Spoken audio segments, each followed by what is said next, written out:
ఓం శ్రీ మాత్రే నమః. ఛానల్లోకి స్వాగతం అండి. ఈ రోజు వీడియోలో మనం వృషభ రాశి వారికి చెందిన పూర్తి వివరాలు తెలుసుకుందాం. ఈ రాశి వారు నవంబర్ 5 బుధవారం కార్తీక పౌర్ణమిలోపు మీరు ప్రాణం పోయినా కూడా చేయకూడని తప్పులేంటో తెలుసుకుందాం. అయితే ఈ రాశి వారు ఏ విషయంలో జాగ్రత్తగా ఉండాలి, ఈ సమయంలో ఏ తప్పులు అస్సలు చేయకూడదు అనే అంశాలను ఈ వీడియోలో మనం వివరంగా తెలుసుకుందాం. కానీ అంతకంటే ముందుగా మీరు కనుక మన ఛానల్ని ఇప్పటి వరకు సబ్స్క్రైబ్ చేసుకోకపోతే సబ్స్క్రైబ్ చేసుకొని పక్కనే ఉన్న బెల్ ఐకాన్ నొక్కి ఆల్ సెలెక్ట్ చేసుకుంటే మేము ఇలాంటి వీడియోస్ అప్లోడ్ చేయగానే ముందుగా మీకు నోటిఫికేషన్ వస్తుంది. ఇలా నోటిఫికేషన్ మిస్ అవ్వకుండా మీకొస్తే మీకు ఉపయోగపడే ఎన్నో రకాల పరిహారాలు ఆచరించి మంచి ఫలితాలను పొందొచ్చు. అలాగే వీడియోని ఎక్కడా కూడా స్కిప్ చేయకుండా చివరి వరకు చూస్తేనే మేమేం చెబుతున్నామో మీకు పూర్తిగా అర్థమవుతుంది. ఇక వివరాల్లోకి వెళితే, ఈ రాశి విద్యార్థుల్లోని ప్రతిభ వెలుగులోకి వస్తుంది. కొన్ని వివాదాలు పరిష్కారమవుతాయి. కుటుంబంతో సంతోషకరంగా గడుపుతారు. వాహనాలు, ఆభరణాలు కొంటారు. విద్యార్థుల శ్రమ ఫలిస్తుంది. వ్యాపారాలు లాభసాటిగా ఉంటాయి. పెట్టుబడులు సమకూరుతాయి. వ్యాపకాలు పెరుగుతాయి. ఉద్యోగస్తులు కొత్త బాధ్యతలు చేపడతారు. ఆకస్మిక ధనప్రాప్తి కలగొచ్చు. అంటే వడ్డీ రూపంలో కానీ చెక్కు రూపంలో కానీ ధనం చేతికి అందుతుంది. స్త్రీలు ఆరోగ్య విషయంలో జాగ్రత్తగా ఉండాలి. అకాల భోజనం వల్ల ఆరోగ్యం మందగించే అవకాశం ఉంటుంది. పత్రిక, ప్రైవేటు సంస్థల్లో పనిచేసే వారికి పని ఒత్తిడి అధికమవుతుంది. వీలైనంత వరకు మీరు ఎవరి మీద ఆధారపడకుండా మీ పని మీరే చూసుకోవటం ఉత్తమం. ముందుగా ఈ రాశి వారి గురించి చూసినట్లయితే ఓర్పు, సహనం గురించి చెప్పుకోవాలి. అంటే ఈ రాశివారు మొదటి స్థానంలో ఉంటారు. ఈ రాశివారు ప్రతిరోజు దైవారాధన చేస్తారు. వీరు దైవాన్ని ఎక్కువగా నమ్ముతారు. అయితే వీరు దైవబలం తమకు అండగా ఉందని మర్చిపోయి కష్టాలు వచ్చినప్పుడు ఎక్కువగా భయపడిపోతూ ఉంటారు. ప్రతిరోజు దైవారాధన చేసినా మాకు కష్టాలొస్తున్నాయనే ఆలోచనలో ఉంటారు. అయితే కష్టాలు ప్రతి ఒక్కరికి వస్తాయి. కానీ మీకు దైవబలం ఉండటం వల్ల కష్టాల నుంచి చాలా తేలిగ్గా బయటపడతారు. అయితే మీరు చేయవలసిన దైవనామస్మరణ చేయటం మాత్రం మర్చిపోకూడదు. ఇక మీరు ముఖ్యంగా గుర్తుపెట్టుకోవలసిన మరొక విషయం ఏంటంటే, ఎదుటి వ్యక్తుల్ని గుడ్డిగా నమ్మకూడదు.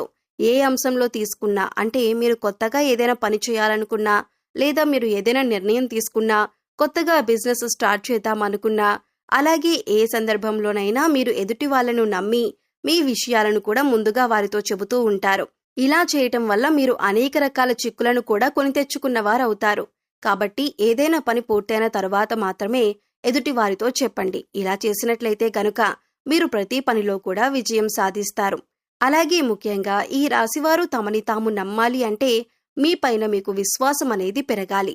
ఇలా చేయటం వల్ల మీలో కాన్ఫిడెన్స్ పెరుగుతుంది. అప్పుడు నేను ఏ పనైనా చేయగలను అనే ధైర్యం మీకొస్తుంది.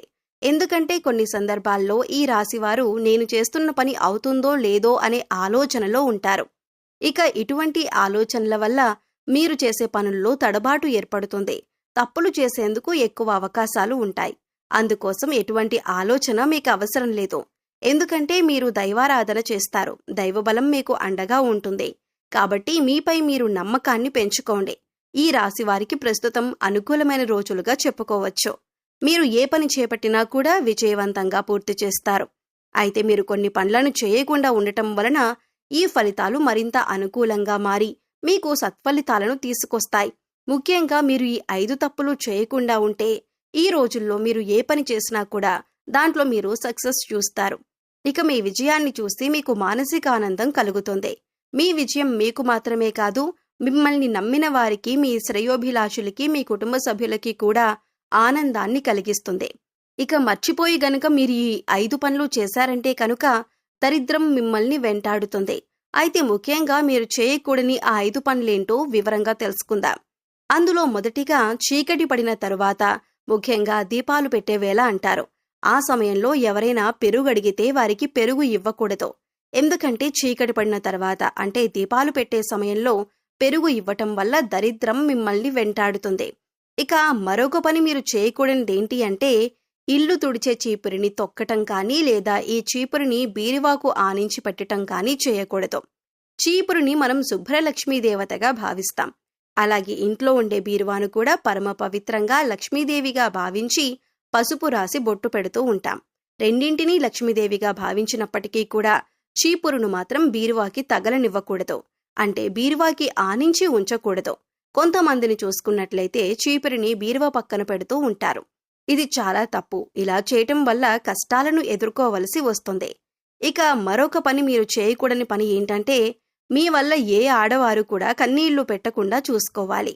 అది మీకు తెలిసిన వారైనా, కుటుంబ సభ్యులైనా లేదా ఇతర ఏ స్త్రీలైనా సరే. ఒక స్త్రీ మీ వల్ల కంటతడి పెట్టకుండా చూసుకోండి. మీ వల్ల స్త్రీలు ఏడ్చినా, బాధపడినా మీరు కష్టాలు కొని తెచ్చుకున్నవారవుతారు. ఇక ఇంట్లో కానీ లేదా మీ పరిసర ప్రాంతాల్లో కానీ నల్లచీమలు కనిపించటం అనేది శుభసూచకం. ఇలా గుంపులు గుంపులుగా నల్లచీమలు కనిపించినప్పుడు మీరు వాటిని తొక్కటం కానీ లేదా వాటిని తోసేయటం కానీ హింసించటం కానీ చేసినట్లయితే మీరు కష్టాల్లో పడతారు. మీరు చేసే ప్రతి పని కూడా పూర్తవక ఇబ్బంది పడతారు. అంతేకాదు, దీనివల్ల మీకు దరిద్రం కూడా వెంటాడుతుంది. ఇక ముఖ్యంగా చివరిగా మీరు చేయకూడని మరొక పని ఏంటంటే, ఇంట్లో కూర్చుని గోళ్లు కత్తిరించకూడదు. అలాగే ఆ గోళ్లు ఇంట్లో ఎక్కడంటే అక్కడ పడేయకూడదు. ఇలా చేస్తే దరిద్రమని మన శాస్త్రాలు కూడా చెబుతున్నాయి. ముఖ్యంగా కొంతమందిని చూసినట్లయితే ఖాళీగా కూర్చున్నప్పుడు గోళ్లు కొరికి కింద పడేస్తూ ఉంటారు. అది ఏ ప్రదేశంలోనైనా సరే మీరు గోళ్లు కొరికి పడేయటం అనేది మానుకోవాలి. ముఖ్యంగా మంగళ శుక్రవారాల్లో గోళ్లు తీసి ఇంట్లో పడేయకూడదు. ఈ పనులు గనక ఈ రాశి వారు చేసినట్లయితే మిమ్మల్ని దరిద్రం వెంటాడుతుంది. ఈ విషయాన్ని గుర్తుపెట్టుకొని ఈ తప్పులు చేయకుండా ఉండటం వల్ల మీరు చేసే ప్రతి పనిలో కూడా సక్సెస్ పొందుతారు. అంతేకాదు, దరిద్ర దేవత ఎప్పుడైతే వెళ్లిపోతుందో అప్పుడు మిమ్మల్ని అదృష్ట లక్ష్మి వరిస్తుంది. మీరు చేసే పూజలన్నీ కూడా ఫలిస్తాయి. అదృష్ట దేవత కలిసి వస్తుంది. లక్ష్మీదేవి స్థిర నివాసం ఉంటుంది. అన్ని పనుల్లో విజయం పొందుతారు. ఇక ఈ సమయంలో అదృష్టం కలిసి రావాలన్నా, మరిన్ని సత్ఫలితాలను పొందాలన్నా మీరు చేసుకోవలసిన దేవతారాధన, అలాగే పాటించవలసిన పరిహారాల గురించి తెలుసుకుందాం. మంగళవారం రోజు ఆంజనేయ స్వామి ఆలయానికి వెళ్లి ఆలయ ప్రాంగణంలో హనుమాన్ చాలీసాను పఠించటం వలన మంచి ఫలితాలను పొందుతారు.